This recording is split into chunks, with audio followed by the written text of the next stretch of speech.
Une ombre a plané sur Bamako, des messages, des voix, des rumeurs folles. La capitale malienne serait menacée. Des groupes terroristes aux portes de la ville, une prise imminente, chuchotée de téléphone en téléphone, alimentant des craintes perturbant l'économie et faisant douter des fragiles bases de la refondation sociopolitique au pays de Modibo Keïta. La rumeur, les fake news, plus rapides que la vérité, se sont transformées en une bulle d'angoisse, ne serait-ce que pour les esprits les plus faibles. Mais depuis, les bruits de bottes imaginaires ont cédé la place au son bien réel de la vie qui reprend. Les écoles rouvrent, les marchés vibrent, les grains sont animés et les Maliens respirent. Alors, que s'est-il réellement passé dans les coulisses de cette vague d'intoxication? Qui a propagé ces fausses nouvelles? Et surtout, comment les autorités et la population ont-elles réussi à briser ce cycle infernal de la guerre informationnelle? Mali, le retour au calme ou la victoire de la vérité sur l'Infox. Bienvenue et bonjour au plateau, bonjour. Bonjour Gilles. Bonjour Gilles. À droite, Lucas Baki, il est journaliste, écrivain, président exécutif de l'Institut d'études stratégiques et de géopolitique appliquée. À ma droite, l'homme qui ne bouge pas et qui n'a pas bougé, son Excellence Songoyou Kegewe, ancien ambassadeur, journaliste au Relais notamment. Oui, bonjour. Oui, Mali, les dernières nouvelles bulles de rumeurs qui s'est abattue sur Bamako. Lucas Baki, quel est selon vous l'élément déclencheur précis de ces folles rumeurs évoquant la prise imminente de Bamako? Non, je crois que cette question devait être destinée aux radios et télévisions mille collines de la France, qui ont manifestement un agenda bien précis. Je voudrais juste m'appuyer sur ce que le général Tchani a dit hier sur les antennes, indiquant qu'il y a de cela 3 ou 4 mois, il y a eu une réunion dans le Sahel où il a été planifié justement un plan bien précis pour déstabiliser les pays de l'AES, notamment le Mali qui devait être fractionné en quatre émirats. Et donc à la suite de ça, ça veut dire qu'il y a un agenda bien caché, qui est bien construit, structuré, planifié. Et vous avez constaté que lorsque le Djinin a commencé à dire « Ah oui, vous n'alimentez pas le carburant à des villages, etc. », on va commencer à attaquer. C'est à partir de ce moment-là, quand on a attaqué 2 ou 3 citernes, il y a eu, les médias occidentaux ont récupéré littéralement cette situation. Ils ont amplifié, intoxiqué, pollué l'esprit donc de l'opinion africaine. Et donc l'idée, c'est en fait de créer une certaine phobie au niveau de Bamako et faire en sorte que l'économie soit désarticulée, anémiée, désassée complètement. Mais voilà, c'était juste des chants qui n'avaient aucune résonance avec la réalité. Dieu merci que les autorités ont pris les choses à bras le corps et heureusement aussi que les Maliens qui vivent donc sur les lieux n'ont pas paniqué. Ils sont restés confiants parce qu'ils ont des dirigeants qui sont visionnaires et qui posent des actes suffisamment cohérents et consistants qui montrent que, quelle que soit la tempête, ils sont capables de maintenir la barque. Et puis donc, avec la sortie du ministre Diop des Affaires étrangères et son collègue de la communication, nous nous rendons compte qu'en fait, il n'y a absolument rien. En tout cas, c'était déjà notre conviction. Mais ils ont bien fait de rectifier le tir et de montrer que ces médias-là, propagandistes, qui ont pour mission, en fait, de donner l'impression que les pays de l'AES ne sont capables d'aucune cohérence, d'aucune consistance dans leur leadership, sont en train de se ridiculiser tout simplement et de montrer à quel point ils sont de mauvaise foi et ils n'exécutent qu'un agenda politique qui est assumé justement par les puissances impérialistes. Lucas Baki qui est dans la chaleur, au studio, une petite panne de foi qui va être réglée d'une minute à l'autre, Excellence. Où est-ce que ces folles rumeurs ont pris naissance? Le porte-parole de la diplomatie russe indique que c'est une vaste campagne de déstabilisation coordonnée depuis l'extérieur. Oui, je dois avouer, c'est malheureux à dire parce que nous sommes ici tous des hommes de la presse, mais c'est malheureux à dire que les médias français posent un problème planétaire à la conscience humaine. Parce que ce qui se passe est impensable, c'est incroyable. De la même manière qu'ils s'entêtent à envoyer des milliers et des milliers de jeunes Ukrainiens à la mort par bêtise. On leur dit l'Ukraine ne tient pas, c'est les médias français qui trouvent que l'Ukraine tient, il faut aller, la victoire est là. De la même manière, ils organisent eux-mêmes des actes terroristes pour empêcher que le carburant arrive au Mali et ils se prévalent de ces actes terroristes qu'ils ont organisés pour annoncer triomphalement la mort du Mali. Et comment le Mali doit mourir? Il doit être saucissonné. Ça, c'est une spécialité française. Couper les pays africains en petits morceaux. Ils ont essayé avec le Biafra, je l'ai dit ici. Je l'ai rappelé plusieurs fois, les Nigérians font semblant de ne pas entendre. Aujourd'hui, le problème du Biafra ressurgit de plus en plus avec les mêmes acteurs. Donc, les médias français qui ont fabriqué l'intox sur le Mali posent un sérieux problème à la conscience planétaire. il pose un sérieux problème au métier de journaliste, il pose un sérieux problème. Hein, c'est-à-dire que, écoute, imagine. C'est pour vous une pure fabrication ou des faits qui ont été exagérés? Non, c'est des faits qu'ils ont organisés eux-mêmes. Ils étaient sûrs de la victoire. Ils ont organisé eux-mêmes. Il n'y a pas de carburant, le GNIM va attaquer. Attends, s'il n'y a pas de carburant, le GNIM attaque. Mais ça veut dire que les militaires même ne peuvent pas aller au front si tes camions ne roulent pas, si tes chars ne roulent pas. Comment tu vas au front? Donc ils ont organisé tout exprès. Alors, quand on dit que Pokrovsk est encerclé, ils disent Bamako est encerclé. Tu vois le parallèle qu'ils font. C'est-à-dire que pour eux, on ne peut pas encercler Pokrovsk, on ne peut pas toucher aux Ukrainiens, c'est des saints, c'est des blancs. Alors Bamako, c'est des nègres. Bamako est encerclé. On dit que les soldats russes se promènent dans Pokrovsk en moto. Ils disent non, le GNIM est déjà dans Bamako. Ils vont prendre le pouvoir. Pourquoi? Parce qu'il faut en finir avec les Noirs. Donc c'est des médias négrophobes. Ça fait mal de le dire, mais il faut le dire. Si on ne le dit pas aujourd'hui, on va le dire quand? C'est de la négrophobie. Donc ils ont organisé, ils étaient prêts, à vos marques, prêts. Partez et partez, Bamako est tombé. Mais Luc Kabaki, pourquoi les autorités maliennes n'ont pas vu venir cette nouvelle guerre informationnelle? Quelles sont les réponses immédiates qu'elles ont pu donner, ces autorités maliennes, pour démentir, dégonfler cette bulle mensongère? Non, les autorités maliennes n'ont pas besoin de voir venir la guerre informationnelle ou pas. Elles ont juste besoin de rester cohérentes par rapport à leur vision. Vous êtes dirigeant d'un pays, vous avez un agenda, vous planifiez vos actions, vous savez ce que vous devez faire pour résoudre les problèmes de votre pays. Et donc, vous vous y mettez. Ils ont une conscience très élevée, justement, du combat qu'ils ont amené, parce qu'en réalité, ils ne font pas face qu'à des terroristes et aux mercenaires, mais ils font face à des puissances du monde qui voient de très mauvais œil le travail qu'ils sont en train de faire pour affranchir leur peuple, justement, du giron du colonisateur. Vous voyez? Et donc, ils ont resté cohérents, tranquilles, ils ont continué le travail, et aujourd'hui, tout ce qui avait été gonflé de façon aussi malsaine, pécamineuse et malhonnête, mais c'est dégonflé de soi. Le ministre Diop, quand il est sorti, il a juste eu à les ridiculiser simplement pour dire, ben, écoutez, nous sommes à Bamako. Et puis c'est dans la foulée justement de ces annonces gonflantes que le Bamako a organisé le Salon international pour la défense et la sécurité, qui a drainé des centaines justement de participants venus du reste du monde. Donc c'est pour dire qu'en fait, quand vous êtes animé de mauvaise voix, vous avez des intentions funestes contre des individus, votre subconscient même vous lâche. Et donc ils étaient très sûrs que le plan qui a été ourdi, puisque j'ai dit tout à l'heure que ces médias, finalement, sont en train d'exécuter un agenda politique, en connivence donc avec les puissances impérialistes. Donc ils sont convaincus qu'en annonçant comme ça, ils créent justement une certaine perturbation et une certaine confusion au sein de la masse et au sein même des femmes. Ouais? Parce qu'en réalité, l'information, c'est une denrée intellectuelle qui définit le point de vue que nous portons sur la réalité du pays. Donc s'il est dit que le Bamako est encerclé, que les terroristes sont en train, donc ça veut dire que les gens ne vont pas entreprendre. Ils seront plutôt dans la logique de se réfugier, de se cacher, de fuir. Vous voyez, donc on n'aura pas l'énergie nécessaire pour s'organiser et contrer, puisque la capitale semble avoir été déjà désarticulée. Vous voyez, heureusement que ces dirigeants-là sont restés constants, sereins, et ils ont continué leur agenda de sorte à dégonfler, même pas dégonfler, à avoir leurs résultats. Et puis bon, là, on voit que ces médias sont ridicules. C'est la même stratégie qu'ils avaient utilisée avec le Burkina, au point même de dire que le capitaine Ibrahim Traoré se serait réfugié quelque part, vous vous rappelez, entre-temps, et il était obligé de faire une visite à la radio-télévision burkinabé pour en rigoler tout simplement. Donc c'est dit que bon, c'est eux qui nous ont appris les p.a.-ba du journalisme. Nous avons bien compris qu'en fait, il n'y a pas de journalisme s'il n'y a pas fait.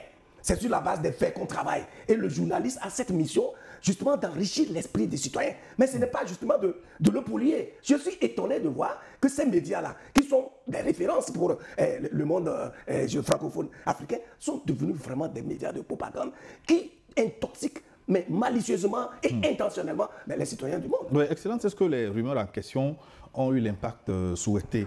Et je voudrais même ajouter, est-ce que les Maliens, au-delà des Africains, sont-ils bien préparés pour ne pas subir ces formes d'attaques informationnelles? Oui, tu as parlé ici, est-ce que le Mali a organisé ou a réagi contre les attaques informationnelles?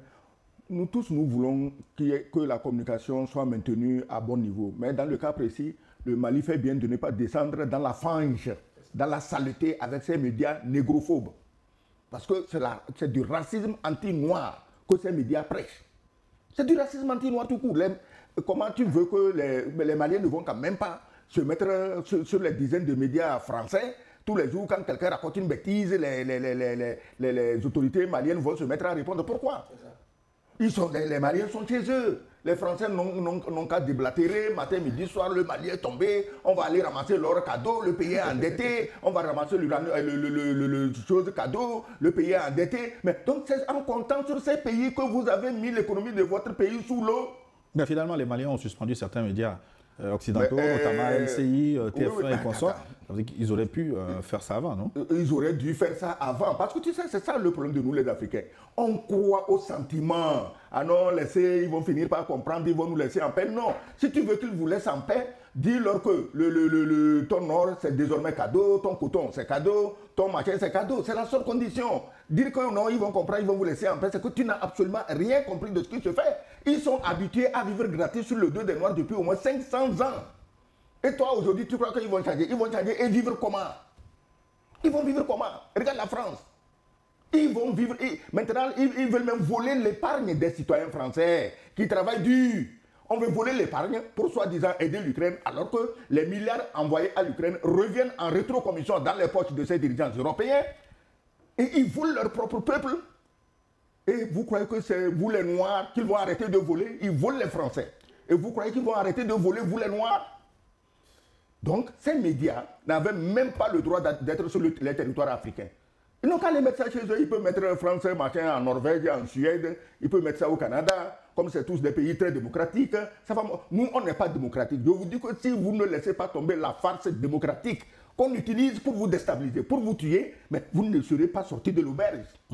Ouvrons un autre chapitre pour évaluer la situation sécuritaire sur le terrain. Luc Abaki, les groupes terroristes, en réalité, avaient-ils la capacité logistique ou militaire d'un siège de Bamako, comme l'ont sous-tendu ces rumeurs? Quelle est la réalité de leur pression sur les axes autour de la capitale? En tout cas, il y a une chose dont je suis sûr, c'est que les FAMA sont déterminés, engagés, ils sont équipés, structurés. Le rééquipement et la réorganisation de l'armée malienne ont été la priorité et le sont encore jusqu'à aujourd'hui du président Assimi Goïta. Et au regard de tout ce qui a été fait pour nettoyer, pour conquérir toutes les villes du Mali, cela m'étonnerait que les terroristes, bien que armés, surarmés justement par les puissances occidentales, puissent avoir les capacités opérationnelles nécessaires pour créer une déstabilisation éventuelle de Bamako. En tout état de cause, ce que nous savons, c'est qu'en réalité, ces terroristes-là sont en train de faire des actes sporadiques mais spectaculaires. Lorsqu'ils posent un petit acte, ils essayent d'amplifier cela, de filmer, de donner l'impression qu'en réalité, c'est des actes désespérés. C'est des gens qui sont complètement désaxés, déroutés, désorientés et qui posent les derniers actes de désespoir. Et donc, je pense que c'était une grosse blague que d'imaginer simplement que ces terroristes-là auraient la possibilité de prendre une ville comme Bamako, qui est surarmé, réorganisé, mais avec un peuple très engagé autour de ses dirigeants pour sortir le Mali de l'ornière. Et puis en plus de Bamako, du Mali lui-même, l'ensemble des pays de l'AES travaillent ensemble. Et je pense qu'ils ont bien compris qu'ils n'ont pas d'autre choix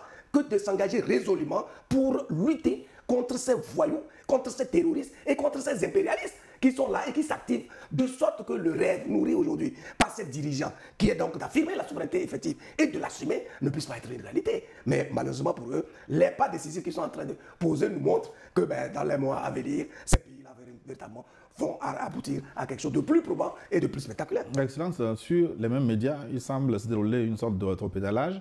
Ceux qui disaient qu'il y avait une étreinte autour de Bamako commencent par dire que le JNIM, notamment, n'a pas les moyens de prendre la ville de Bamako. Le problème n'est pas le JNIM. Près de 3 millions de personnes. Le problème, ce n'est pas le JNIM, c'est les carences intellectuelles de ces journalistes.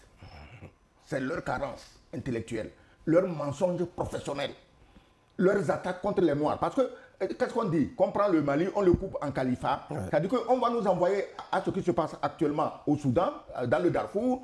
Bon, les arabisés viennent, ils prennent les Noirs, ils vont les vendre. Donc on va sortir des Noirs de Bamako, enchaînés, pour aller les vendre sur les marchés aux esclaves à Tripoli, ça, en Libye, ça existe actuellement. Voilà le rêve. Moi, au vu de tout ça, je me dis, chacun se bat pour ses intérêts. La France se bat, a les yeux rouges pour l'or du Mali, les richesses du Mali. Mais quand je vois certains Noirs, il y a un des activistes là, mais attends, hier je l'ai vu, il parle, je dis, mais ce caca-là, quand sa maman l'a accouché, pourquoi au lieu d'aller enterrer, comment on appelle ça, le placenta, voilà. On est allé enterrer l'enfant et on a ramené un placenta puant à la maison. Alors qu'est-ce qu'il disait, ni moins ni plus? il y a négociation, alors lui parle, il jure au nom de Dieu. Un menteur jure toujours au nom de Dieu. Quand tu vois quelqu'un qui parle, il commence à jurer au nom de Dieu, sache qu'il est en train de mentir. Parce que Dieu est devenu le premier instrument à la disposition de tous les menteurs et de tous les farceurs dans nos pays. Alors lui parle là, il y a négociation à Bamako, il y a Agali attend pour prendre le pouvoir des mains de Assimi Goïta. Je dis, mais quand même, Assimi Goïta a fait toutes ces guerres pour donner le pouvoir à un arabe perdu parce qu'il est envoyé par la France. Ça veut dire quoi? Donc, les Africains, les Noirs, c'est là-bas. En fait, notre problème est là-bas. Qui est des Africains qui n'ont pas encore compris, ils veulent être esclaves pourvu qu'on dise que c'est la France qui les a vendus. Ils veulent être esclaves pourvu qu'on dise que non, il est esclave chez un blanc. Il est très content. Donc, sinon, comment un Africain qui réfléchit peut avoir la langue en mesure de tourner dans sa bouche pour dire qu'on négocie pour que Yada Agali prenne le pouvoir à Bamako? Maintenant, dans nos pays, qui va prendre le pouvoir? Et ils croient. Moi, ce qui m'étonne, regardez tous les pays qui entourent ces pays martyrs. Ils croient que quand on va finir de saucissonner le Mali, les autres pays, là, eux, on ne les touchera pas. Mais mes amis, les califats iront jusqu'au golfe de Guinée. Il y aura un califat à Abidjan, un autre à Cotonou. Voilà les califats qu'on est en train de préparer. Il ne faut pas que les gens croient que c'est seulement pour les enfants du Sahel. Alors, réellement, quelle est la situation sécuritaire dans les régions entourant Bamako? Je parlais de Ségou, de Caille. Les restantes attaques et le blocus de certaines villes témoignent-ils d'un changement de stratégie des groupes armés Non, est-ce que vous pensez qu'il y a eu des blocus? Vraiment, je pense que c'est un terme que l'Union africaine aussi a cru utile. Voilà justement une institution régionale, ou je veux dire africaine, qui devrait travailler pour accompagner les pays qui sont en lutte permanente en vue de leur affranchissement. L'Union africaine sort un communiqué pour créer encore la désolation et parler même du blocus, etc. etc. Donc, c'est pour dire qu'en réalité, j'ai dit que ce sont des actes spectaculaires que les terroristes ont cru utile de poser et en même temps essayer d'amplifier avec des relais des médias qui sont suffisamment suivis de sorte qu'ils puissent créer la confusion et atteindre le but politique, l'agenda politique qui était justement de désarticuler le Mali. Mais je pense, il est clair que le travail de ratissage qui est en train d'être fait par les FAMA donne des résultats extrêmement intéressants. Même s'il y a des incursions, même s'il y a des actes isolés où ils sortent donc de la forêt juste pour poser un acte de trahison et disparaître. Je ne crois pas que ces terroristes-là, quoique suffisamment armés, quoique déterminés à toujours perturber la cohésion sociale et la stabilité justement du Mali, puissent avoir un impact, poser des actes qui puissent avoir un impact déterminant sur la vie paisible qui est en train d'être organisée au Mali. Je voudrais quand même revenir sur ce que l'ambassadeur disait tout à l'heure, sur les traîtres, les gens qui ne développent pas la fibre patriotique et qui rentrent dans la même dynamique qui consiste à faire une propagande contre leur propre pays. Effectivement, sur les réseaux sociaux, quand vous les voyez, mais vous vous dites en réalité, quel est le but pour lequel ils participent à alarmer le peuple dans son ensemble? Or, tous les citoyens devraient comprendre que dès l'instant où ils sont nés dans un territoire bien précis, ils doivent contribuer à organiser et à impacter cette société-là. C'est quand même dommage et je pense que c'est l'occasion ou jamais pour ces États-là de comprendre qu'au-delà justement des actions déterminantes qu'ils sont en train de poser, il faut réfléchir à mettre en place des structures communicationnelles suffisamment puissantes. Exactement la dimension de ce qui existe aujourd'hui en Europe et avec lesquels on nous a envoyés en pourriant justement nos esprits-là. Parce que sans des médias suffisamment puissants, qui sont capables d'impacter l'esprit des citoyens, les efforts qui sont consentis par les dirigeants ne seront pas absorbés et portés par la population. C'est le moment ou jamais de créer vraiment ces genres de médias avec des gens qui ont le contenu, qui ont le sens du patriotisme et qui ont vraiment la richesse intellectuelle nécessaire à partir desquelles ils vont nourrir les citoyens et mobiliser les consciences autour de cette vision qui est de libérer ces États-là et de faire en sorte qu'il y ait un modèle inspirant de gouvernance qui va impacter le reste de l'Afrique. Oui, Excellence, est-ce qu'on cherche à faire revenir au Mali des forces étrangères d'interposition? Sinon, comment vous interprétez le signal d'alarme sonné par une organisation comme l'Union africaine? Je voulais dire un mot sur l'Union africaine. Oui, justement. L'Union africaine est une honte pour la race noire. Ce qu'on appelle l'Union africaine, ils sont assis à Addis Abeba. Ils sont une honte pour la race noire. Qu'est-ce que l'Union africaine a dit de mauvais? L'Union africaine, je paraphrase, estime que la situation se dégrade au Mali et appelle la communauté internationale à agir pour venir Elle-même, elle a fait quoi? Attends, elle-même, elle a fait quoi avant d'appeler la communauté internationale? 54 pays forment l'Union africaine. Elle a fait quoi? Avant d'appeler, parce que vous êtes là-bas, vous êtes grassement payé par l'argent venu de la même communauté internationale. Quand il y a le moindre problème, vous ne voulez pas bouger vos fesses et vous appelez la communauté internationale. Ce n'est pas la communauté internationale qui était au Mali avec les troupes Barkhane, Takuba, les noms les plus bizarres. Ce n'est pas eux qui étaient là-bas.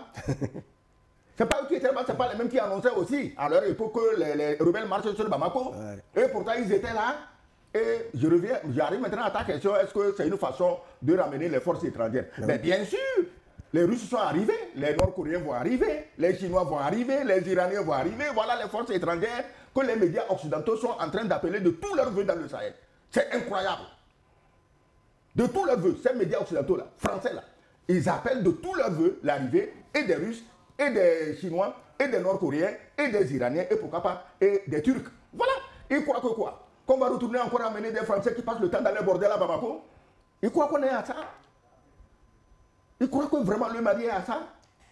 Mais j'ai dit, dans le cas d'espèce, même si c'est le diable, avec ses cornets et ses longues dents, si c'est avec lui que le Mali doit signer pour mettre fin à ce que ces pays-là nous ont fait depuis 500 ans, qu'ils signent les yeux fermés. On dirait que vous avez déjà vu le diable.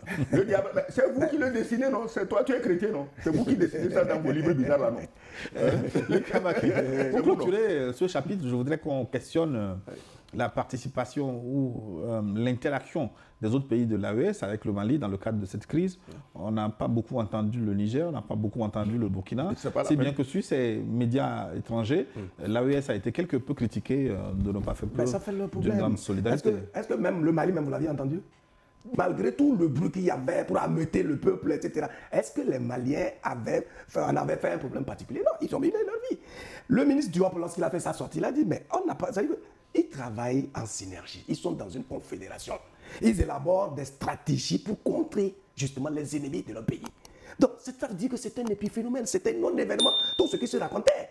Alors là, l'AES n'avait pas besoin de se mobiliser de façon particulière parce que les services de renseignement font leur boulot. Tous les militaires sont organisés. Donc, eux, ils sont en train de dérouler tout simplement leur agenda. Ils n'ont pas à se laisser distraire par ces oiseaux de mauvais augure qui ont eux aussi leur agenda et qui ont planifié de les déstabiliser. Dès l'instant où ils ont les informations bien précises sur ce qu'ils doivent faire, sur tout ce qui est en train de se complémenter, ils s'organisent tout simplement, ils agissent. Donc, la meilleure réponse qu'ils donnent, ce sont les actes qu'ils posent. Plutôt que d'être des gens verbeux qui sont dans le bavardage, le verbiage, etc. Ils déroulent tout simplement leur agenda, sachant que tous ces bruits de boîte-là vont finir par s'effilocher de soi. Et donc, aujourd'hui, justement, nous sommes devant le fait accompli, où ces médias-là font le pédalage pour dire, manifestement, l'ambition du Djinim n'était pas de prendre Bamako, etc. Et pourtant, c'est eux qui avaient consacré et les colonnes, et les créneaux, tout le temps des émissions spéciales pour dire que, mais franchement, c'est fini pour Bamako, etc. Mais puisque les faits les ont démentis, littéralement, alors ils veulent nous occuper de la situation pour dire, ah non, en réalité, ce n'était pas l'objectif et tout ça. Alors, qui avait même fixé l'objectif? Donc, ça veut dire qu'eux, ils connaissent l'objectif des terroristes. Autrement dit, c'est quoi? Ils ont confié justement aux terroristes des objectifs qui sont clairs. Et c'est d'ailleurs pour ça qu'ils les financent, qu'ils les bichonnent, qu'ils les organisent et qu'ils les appuient de façon littérale, de sorte qu'ils puissent y trouver des paravents qui vont exécuter la basse besogne. C'est tout. Gilles, avant qu'une force étrangère terroriste ne prenne Bamako, je te garantis qu'une force étrangère aura pris Paris. Parce qu'ils ne sont pas à l'abri. On peut créer la guerre partout. C'est tellement facile de créer la guerre aujourd'hui. Au lieu de souhaiter la chute de Bamako, là, ils n'ont qu'à faire attention, c'est Paris qui va tomber. Et il n'y aura plus d'Africains pour aller se battre pour libérer la France. Il n'y en aura plus. Ils comptent sur quoi? La France compte sur quoi? Parce que, pourquoi ils sont si sûrs de la victoire des terroristes? Ils croient que les pays du Sahel manipulent encore les armes ancestrales que la France leur donnait. Mais ils sont loin, les pays du Sahel. Même si eux, ils volent les armements sophistiqués des Ukrainiens pour donner aux terroristes, c'est les mêmes armes ukrainiennes là que les Russes sont en train de terrasser, de terroriser en Ukraine.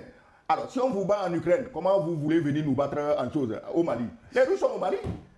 C'est eux qui les ont appelés. Hein. C'est les médias français qui ont appelé les Russes au Mali. Ils sont là.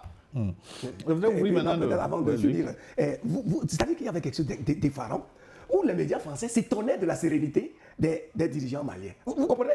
C'est-à-dire qu'eux-mêmes, ils ont créé une polémique. Ils ont entretenu c'est-à-dire des informations fausses qui ne reposent sur rien, avec l'espoir que ça allait déstabiliser justement les dirigeants qui allaient donc prendre peur et commencer à s'agiter. Mais Assimi Goïta et son équipe étaient restés sur elle. Et c'est les mêmes médias encore qui s'étonnent que la sérénité apparente des dirigeants maliens est quand même étonnante, etc. Donc il ne faut pas se laisser distraire par des gens comme ça. Les Assimi Goïta et leur groupe, c'est les descendants des hommes courageux qui ont libéré la France. C'est ça. Pourquoi ils vont aujourd'hui avoir peur parce qu'il y a un journaliste français qui a fumé quelque chose de trop, va aller raconter sur les antennes? C'est eux, leurs parents, qui ont libéré la France. Et ce n'est pas les bavardages d'un journaliste français aujourd'hui qui va les émouvoir quand même. Ils n'ont qu'à venir. Pourquoi les Français envoient les terroristes? Ils n'ont qu'à venir se battre. On les attend. Alors, le troisième volet, le troisième chapitre, pour terminer cette première partie, je voudrais qu'on évoque un peu la résilience et la confiance citoyenne qui prévaut à Bamako et dans les autres villes du Mali. Alors, on parle beaucoup de désinformation. Comment les citoyens peuvent-ils concrètement distinguer l'information officielle, crédible, des rumeurs ou des manipulations? Quel rôle jouent les médias locaux, la communication locale dans cette formation citoyenne? Oui, mais justement, si les Maliens n'ont pas pris peur, s'ils n'ont pas décidé de on ne peut pas dire que tous les Maliens n'ont pas pris peur, peut-être que certains. Pour l'essentiel, c'est-à-dire qu'en fait, on regarde les mouvements d'ensemble. Aucun Malien n'a fui. Voilà, on regarde les mouvements d'ensemble pour apprécier. Alors, si les Maliens sont, pour l'essentiel, restés sereins et continuent d'accompagner leurs dirigeants dans cette lutte, c'est parce que, justement, ils ont bien compris la vision qui est derrière ce style de gouvernance. Et c'est en cela, justement, qu'il faut féliciter les nouveaux dirigeants de l'AES, en tout cas de Mali notamment, parce qu'ils ont réussi à construire un narratif qui développe la fibre patriotique dans le mental des citoyens. À partir de ce moment-là, à partir de l'instant où ils posent des actes cohérents, et on sent qu'ils sont engagés à se sacrifier véritablement pour la cause commune, mais le reste va de soi parce que le peuple est en même temps en confiance. Et il sait qu'en accompagnant ces dirigeants, ils vont aboutir à un résultat. Donc ça veut dire que ce ne sont pas ces messages dont le but est de distraire le peuple et de le démobiliser qui vont réussir à justement créer la confusion au sein de cette population. Il faut vraiment féliciter ce peuple qui comprend très bien le rôle que chacun doit jouer dans cette lutte-là, puisque c'est une lutte farouche et historique. Et aujourd'hui, les pays de la SES sont à un tournant historique pour se reconstruire et poser des actes qui vont résister au temps et à l'espace. Et en cela, ils ont compris qu'ils ne peuvent pas aller loin sans l'accompagnement déterminant de la population elle-même. Oui, Excellence, le problème va au-delà du Mali. Nous sommes inondés par toutes sortes d'informations. C'est l'infobésité désormais. Il faut d'abord comment arriver à faire la part des choses. Rappeler à ces journalistes incultes que le Mali fait 1 241 000 km². Que ce n'est pas la France avec ses 500 000 km². Alors, France, 500 000 km², c'est derrière les murs de l'Élysée qu'on vient en plein jour voler le Louvre. Est-ce que les médias africains que nous sommes, on va en profiter pour dire ah, Paris va tomber bientôt, plus rien ne va, la sécurité des populations n'est pas assurée? On n'a pas dit ça. Au contraire, on a sympathisé, on les plaint. C'est-à-dire qu'on aurait aimé les soutenir pour que ce genre d'acte n'ait pas lieu. Mais imagine qu'on avait commis, le GINIM avait commis un vol pratiquement à Koulouba ou dans une maison à Koulouba. Qu'est-ce qu'il n'aurait pas dit? 1 200 000 km² quand même. Reconnaissez que si un bandit vole un bœuf à 1500 km de Bamako, ce n'est pas la preuve que Bamako va tomber. On a volé le Louvre sous abonné à vos barbes. Nous n'avons jamais dit que Paris va tomber. Jamais. Aucun média africain n'a poussé la bêtise, l'idiotie jusqu'à ce niveau. Les sentiments anti-français, vous dites qu'on est anti-français, mais nous, on ne s'est pas réjoui quand un tel malheur vous est arrivé. On a compati. Vous n'êtes pas anti-africain, mais c'est vous qui envoyez les terroristes tous les jours, c'est vous qui faites leur communication, c'est vous qui les louez comme des dieux. Et vous croyez que quand les califats seront créés, les Français seront les bienvenus. Vous ne savez pas ce qui vous attend. Oui, maintenant, ma question. C'est cette comparaison. Attends, je vais répondre. Non, attends. Ta question, c'est quoi? Si... Oui, mais comment arriver à séparer la bonne graine de l'ivraie en matière d'information? Parce que d'abord, il me semble que vous-même, de temps en temps, vous tombez dans le panneau. Des fausses informations, des fake news. Moi? Tu peux me donner un exemple de fake news que j'ai donné ici? Non, je n'ai pas dit que vous donnez, mais il y a des informations qui circulent auxquelles vous pouvez croire. Attends, non, on ne croit pas. On vérifie. On essaie de vérifier. Par exemple, il y a des choses, si je les apprends, comme je ne suis pas sûr, je peux envoyer à un ami, écoute, il y a ceci qui se passe, est-ce que tu es au courant? Tout le monde le fait. C'est ce qu'on demande aux journalistes français de faire. Oui, mais est-ce que le commun des mortels a les moyens de vérifier? D'abord, le commun des moyens ne passe pas son temps à écouter ces médias toxiques. Ce n'est pas seulement les médias toxiques, ça circule beaucoup sur les réseaux sociaux. Les réseaux sociaux, attends, il y a une armada d'intoxicateurs professionnels sur les réseaux sociaux qui a été recrutée. Oui, justement, comment faire? Non, c'est une question de bon sens. Oui. Et c'est une question d'éducation aussi. Lorsque vous recevez une information, le minimum que vous pouvez faire, c'est de télécharger vos facultés pour l'analyser d'abord et ensuite vérifier dans la mesure du possible. Vous voyez? Donc, cette campagne de... Oui, non, ce que je suis en train de dire. Quel que soit ce que... Si vous avez votre smartphone et vous voyez sur TikTok une information, vous ne devez pas vous apeurer tout de suite. Vous ne devez pas la prendre pour une parole d'évangile. Tout le monde peut vérifier. Tout le monde peut chercher à voir est-ce que ce qui se dit là est vrai. Ça, c'est le minimum qu'on peut demander. Mais mieux, pour contrer tout ça, il faut créer un contenu enrichissant. Il faut trouver des gens qui sont capables justement de produire le contenu qui rime avec la réalité et qui donne la vérité des faits. C'est de ça qu'il s'agit. S'il n'y a pas de contenu, moi j'avais dit une fois ici que lorsqu'il y avait vraiment des attaques des réseaux sociaux dans notre pays, il n'y avait pas de répondant. En réalité, le dirigeant sait que son devoir, c'est paramétrer le mental des citoyens en conformité avec lui, sa vision et le programme qu'il est en train de dérouler. Il va le faire comment? S'il n'a pas en même temps des leviers à partir desquels il atteint le mental de ses citoyens. Donc ça veut dire que oui, le dirigeant, une fois qu'il est conscient qu'on pourrit l'esprit de ses citoyens, et cela peut désaxer justement le plan qu'il est en train de mettre en place, s'il lui appartient justement de mettre en place une stratégie qui permet justement de contrer tout cela, de démentir autant que possible et de fournir à la population l'information la plus juste qui constitue en même temps ça d'arrêt définissant le point de vue qu'il va développer et l'action qu'il va mener en faveur justement du pays et de la communauté dans son ensemble. Voilà. Sinon, il n'y a pas de magie. Est-ce qu'il n'y a pas nécessité de renforcer les médias locaux, les médias publics, qui leur donner plus de moyens, plus de stratégies? La question ne devait même pas se poser. Puisque si vous voulez que votre opinion soit connue, il faut qu'elle soit transmise à grande échelle à la population. La question ne se pose pas. Donc, il faut que les pays visés, ciblés par les médias assassins français, trouvent des parades à ces médias assassins dans leur population. Ils doivent le faire, c'est obligatoire. Sinon, ces médias assassins n'ont pas de scrupules, ils n'ont pas d'état d'âme. J'ai vu une fois en passant les salaires de ces journalistes là-bas. Même les PDG ne gagnent pas ces salaires. J'ai compris ce qui se passe. Ça, c'est une mission. Si tu me donnes un tel salaire, tu me dis de venir tous les jours ici, dire que les Noirs sont des Blancs et les Blancs sont des Noirs, je vais le dire. Et c'est ce qu'ils font. Donc, c'est des gens corrompus, achetés. En France, tout le monde le sait. Même en France, qui croit encore à ces médias officiels? Qui? Ils sont dénoncés dans le pays même, en France même.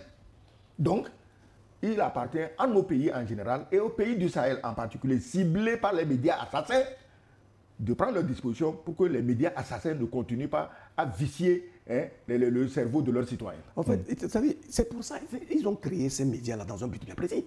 Pour l'essentiel, c'est l'Afrique qui suit ces genres de médias. Vous allez en France, il y a très peu de gens qui vont suivre TV5 Monde, France 24, etc. C'est des Ils financent à coups de milliards par an. Pourquoi? Parce qu'en réalité, le colon a compris que l'information est une denrée politique. Et donc, plus vous avez des médias puissants qui vous permettent de distiller votre culture, de distiller votre vision, de distiller vos aspirations, mieux vous coloniser les mentalités. Et donc, c'est un travail de sape qui a été fait depuis des années et qui explique qu'aujourd'hui, nos médias de référence sont des médias occidentaux. Maintenant qu'on est en train d'envisager la possibilité pour nous de reconquérir nos territoires, d'affirmer nos souverainetés et de gérer nos pays par nous-mêmes, on doit comprendre qu'il nous faut ces instruments-là à partir desquels on mobilise les consciences. La mobilisation des consciences dans la science politique est une clé essentielle pour le dirigeant. S'il n'a pas cette possibilité-là de se faire comprendre par son peuple, quelle que soit la pertinence de sa vision, quelles que soient ses aspirations, il ne pourra pas réussir parce qu'en réalité, ce n'est pas lui qui construit la route, ce n'est pas lui qui fait les chemins, ce n'est pas lui qui enseigne. Mais c'est sa vision qui motive l'enseignant, qui motive le médecin, qui motive le paysan à travailler avec ferveur, parce qu'il sera fier d'appartenir à un creuset commun dans lequel chaque acteur se sent utile. Et ça, cette mobilisation de conscience ne peut pas se faire autrement que par des créneaux crédibles de communication. La température, on commence par descendre au studio. Oui, elle est bien descendue. Il me semble qu'ils ont trouvé une solution au problème de froid. Merci donc aux techniciens qui ont travaillé en urgence. C'est cela aussi, les aléas du direct. Parce que nous sommes en direct, les problèmes peuvent se finir à tout moment. Alors, un tour de table pour clôturer cette première partie avec cette question. Est-ce qu'on peut considérer aujourd'hui que le projet de déstabilisation du Mali a échoué avec l'histoire de Jnim qui a pris la capitale, etc. Il va échouer à chaque fois. Ça, c'est clair que c'était une propagande, c'était encore une tentative de plus pour justement voir, puisqu'ils ne vont jamais démontrer par rapport à leur projet de ramener les pays de l'AES aux habitudes d'hier, c'est-à-dire rester dans la vassalité, dans la docilité et suivre les injonctions qui viennent justement de l'Occident. Donc, ils vont toujours continuer, multiplier des tentatives, utiliser les médias, les organisations de la société civile, en tout cas tout ce qui leur vient à l'esprit et qui va participer à ce projet, de faire échouer ce projet de reconstruction de ces pays-là. Ils vont toujours continuer. Mais la parade sera le niveau de persévérance, d'engagement, de rigueur et de cohérence, justement, aussi bien des dirigeants que du peuple lui-même. Voilà pourquoi il faut travailler pour resserrer les rangs et empêcher qu'il y ait des fissures au sein de cette société-là, de sorte que ce travail puisse être vraiment cohérent et qu'il puisse aboutir au résultat qui est attendu par tout le monde. Excellence. Ils ne vont jamais arrêter. Puisque tant que le franc CFA et imprimer gratuitement, on leur distribue. Eux aussi, les terroristes, les Aïgali, c'est aussi un moyen de vivre. Ils vivent gratuitement à cause du franc CFA gratuit. Mais si un jour, nous avions notre monnaie, et que pour les financer, la France était obligée de donner des euros, mais ça déjà, c'est la fin le commencement de la fin. Mais c'est le franc CFA qui encourageait ça. Donc, ils vont continuer parce que c'est leur moyen de vie, c'est ça qui leur permet de vivre gratuitement. On prend l'avion, on va dans tel pays du Golfe, on se soigne, on revient, on continue, on tue les gens. Bon. Donc, ça ne va pas s'arrêter. Mais je dis, je ne sais pas, il y a combien de Maliens? 22 millions, je crois. Ouais, et pour pouvoir battre les 22 millions là, on peut mobiliser 2 à 3 millions de combattants. Si le régime peut mobiliser 2 à 3 millions de combattants, avec les chars, les drones, les machins, bon, on peut se dire qu'un jour, il peut se donner la chance, non pas même de gagner, mais de maintenir l'équilibre de la terreur. Sinon, le régime, tout ça, oublie-les, c'est la France. C'est la France. Parce que le pays est dans un tel merdier économique. Mais attends, si il n'arrive pas à prendre nos produits gratuitement, ce pays est mort. Il sera moins, c'est-à-dire qu'il va se retrouver au niveau de Cuba. C'est votre avis. Nous allons